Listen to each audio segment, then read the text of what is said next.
পাক রাসূল সাল্লাল্লাহু আলাইহি সাল্লামকে পাঠালেন কোন আয়াত দিয়ে, এটা জানার দরকার আছে, তাই না? এটা হলো সূরা আল ফাতহ আয়াত নং 28। কত?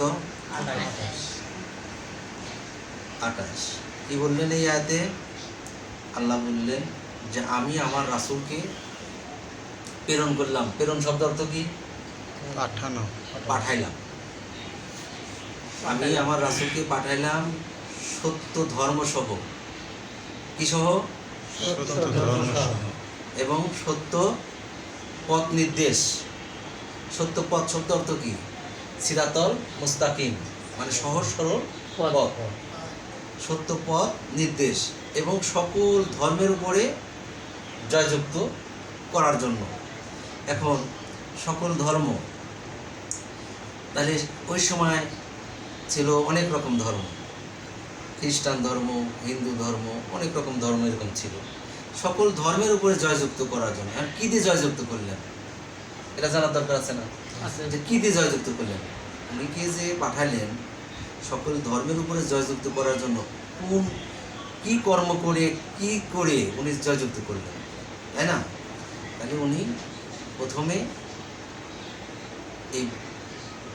প্রথমে ওই সৌদি আরবে অনেক রকম ব্যতিক্রম ছিল। যেমন মানে চুরি, ডাকাতি, সন্ত্রাসী, বিভিন্ন রকম নিশাদ্রব্য, ঠিক আছে, সুদ, ঘুষ, বিভিন্ন রকম নোংরা কাজ ওখানে হতো। তাই আল্লাহ রাসূল সাল্লাল্লাহু আলাইহি সাল্লামকে পাঠালেন যে তুমি সকল ধর্মের উপরে জয়যুক্ত করবা। কি দিয়ে বললেন? উনি দেখাই দিলেন যে এইটা হচ্ছে ডাইনেরটা হচ্ছে সত্য আর বামেরটা হচ্ছে মিথ্যা। ডাইনেরটা হচ্ছে কি? সত্য, আর বামেরটা মিথ্যা, ন্যায় এবং অন্যায়। উনি যেখানে দেখতেন অন্যায় সেখানে যাইয়া প্রতিবাদ করতেন যে বাবা এটা তো, উনি কিন্তু মারামারি করে না, বোঝাই দেয় বাবা এটা কিন্তু ঠিক না, এটা তোমার অন্যায় হচ্ছে। এইভাবে উনি কোরআন থেকে বুঝাই দিতেন যে এইভাবে তোমরা চলো, এটা হচ্ছে সত্য পথ আর এটা হচ্ছে মিথ্যা পথ, ঠিক আছে। এইভাবে বলতে লাগলেন। উনিকে যারা ভালোবাসে তারা মানতেন। এবং কোরআনে আসলো ইন্না লাকুম রাসূলুন আমিন। উনি বললেন যে আমি সত্যই একজন আল্লাহর বিশ্বস্ত রাসূল, তোমরা আমারই অনুগত্য করো। কি করো? অনুগত্য করো, আমারই অনুগত্য করো এবং তোমরা শয়তানের পথ অনুসরণ করো না। তাহলে উনিকে যখন প্রত্যেকটা মানুষকে যখন সত্যের পথে দাওয়াত দিতে লাগলো, যখন উনিকে ভালোবাসতে লাগলো মানুষ, যে না ইনি রাগ লাগ চরিত্র এবং আচার আচরণ কথাবার্তা সর্বদিক দিয়ে একজন ভালো, তখন আস্তে আস্তে তার কিছু ভক্ত শুরু হয়ে গেল। তখন গোপনে তাকে কলেমা দিতে লাগলো। কি কলেমা? লা ইলাহা ইল্লাল্লাহ মুহাম্মাদুর রাসূলুল্লাহ সাল্লাল্লাহু আলাইহি ওয়াসাল্লাম। এই কলেমা দিয়ে যারা উনিকে ভালোবাসছেন তাদেরকে বায়াত করালেন। বায়াত করাতে আস্তে আস্তে উনি এই ধর্মকে প্রতিষ্ঠিত করলেন। তাহলে উনি দেখেন, উনি নামাজের শিক্ষা দিয়েছেন, দেন নাই? উনি কলেমার শিক্ষা দিয়েছেন, উনি রোজার শিক্ষা দিয়েছেন, হজের শিক্ষা দিয়েছেন, উনি দ্বন্দ্ব শহীদ হয়েছেন, উনি হিজরতও করছেন, করেন নাই? তাহলে উনি মক্কা থেকে মদিনায় গেছে, মদিনার থেকে সিরিয়ায় গেছে। এর বিনিময় কি কোনো কিছু লেছে? কোরআন হাদিসে পাইছেন? তাহলে কোরআনে সূরা মুমিনের ৭২ নম্বর আয়াত, কত নম্বর আয়াত? ৭২ নম্বর আয়াতে বললেন, আল্লাহ বললেন হে রাসূল তুমি যে এত কিছু করলা, কলেমার দাওয়াত দিলা, নামাজের শিক্ষা দিলে, হজের শিক্ষা দিলে, রোজার শিক্ষা দিলে, ঠিক আছে, হিজরত করলে, এত কিছুই তুমি করলা, এর বিনিময়ে কোনো কিছু চাও? রাসূল কি বলছিলেন যে আমি চাই? না, বলে নাই। আল্লাহ বললেন যে তোমার আল্লাহই তো শ্রেষ্ঠ, তিনি তো শ্রেষ্ঠ রিজিক দাতা। আল্লাহু আকবার কোন। খালি রাসূল কিন্তু চান নাই। তাহলে আজকে আমরা সেই 1400 বছর আগে আপনারা প্রত্যেকজনই আজকে বাসায় যা ধ্যান করে দেখবেন যে 1400 বছর আগের রাসূল সাল্লাল্লাহু আলাইহি সাল্লামের কি চরিত্র ছিল আর বর্তমান প্রেক্ষাপটে তাকায় দেখেন বর্তমান কি চলছে, মিল আছে? মিল নাই।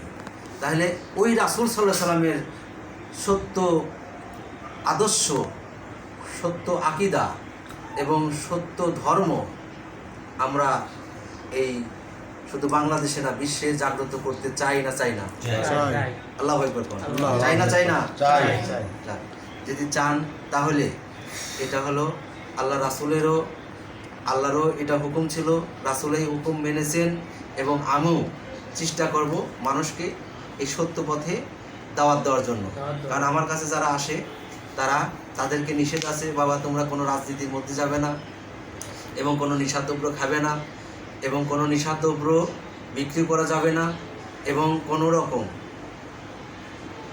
মানে সংঘর্ষে যাওয়া যাবে না, মানুষের প্রতি হিংসা করা যাবে না।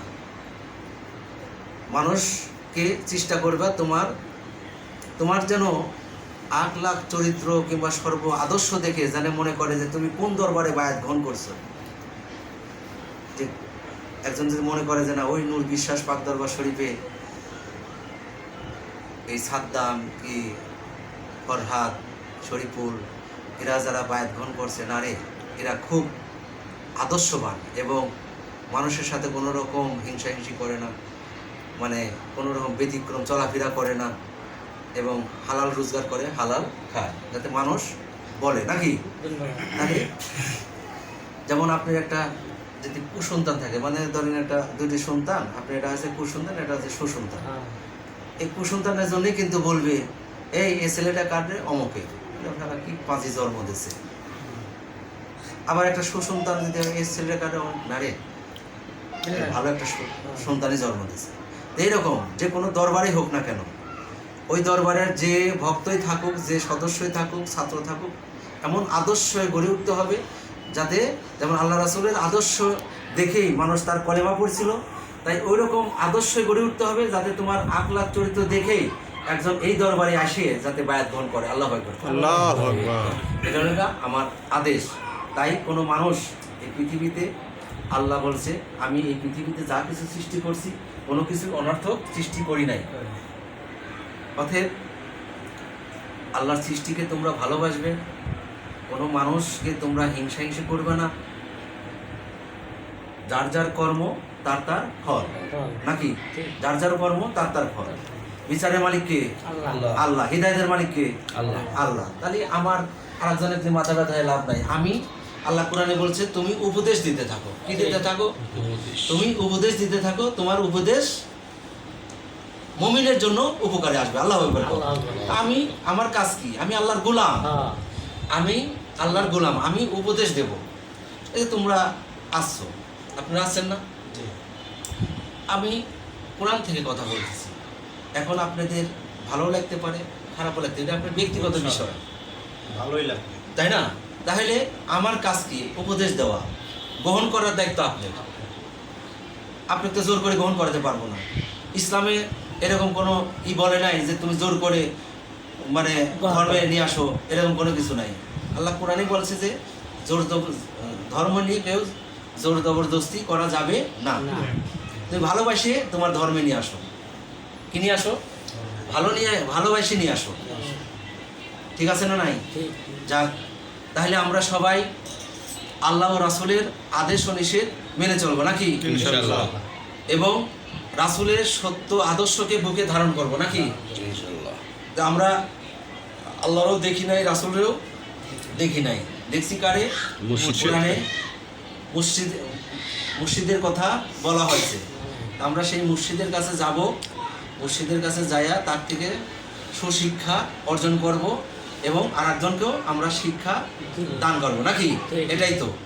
তা আমি সূরা নূরের মধ্যেও আল্লাহ বলেছে যে যারা আমার আয়াতকে বিশ্বাস করে এবং সত্য কর্ম করে, আমি আল্লাহ এই ধরা দামে তাদেরকে আমার প্রতিনিধিত্ব দান করবো। আল্লাহু আকবার করেন।